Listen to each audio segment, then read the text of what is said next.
Hello à tous, mercredi 5 novembre 2025, il est 17h30 et je viens de terminer un trade sur le Nasdaq. Donc j'ai acheté la première touche de la moyenne mobile M5 qu'on a ici. Donc cette bougie rouge a clôturé en ayant touché la moyenne mobile. Donc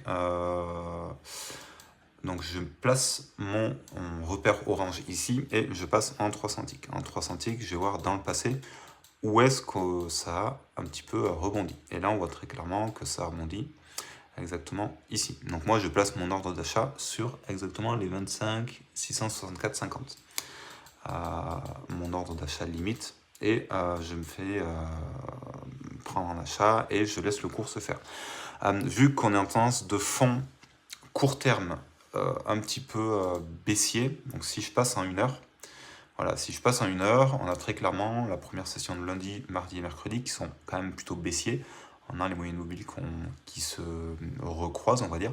Donc on a les fesses un petit peu lourdes. Ça veut dire que nos setups qui jusqu'à présent marchaient parfaitement, aujourd'hui ils ont le cul un peu lourd. C'est pour ça que sur ce trade-là, et c'est normal, faut l'anticiper, en tendance de fond court terme haussier, le cours serait venu toucher l'ordre d'achat et serait directement reparti à la hausse pour faire très facilement une dizaine de points. Là, vu qu'on est en tendance de fond court terme plutôt baissier, le cours, il prend un petit peu de temps avant de se retourner. Et il peut facilement faire plus 10 points, revenir au BE et repartir à l'achat. C'est pour ça que quand j'ai vu que ça merguezait à repartir à la hausse, j'ai fait suivre mon stop suiveur et j'ai été stoppé vers ce niveau-là dès que le cours est revenu. Voilà, dès que le cours est revenu, il a débordé un peu, dès qu'il est revenu, je me suis fait stopper. Et j'aurais dû garder dans la mesure où le cours a, depuis 10 minutes, on va dire, a pris très facilement au moins 80 points. Donc voilà pour ce trade-là.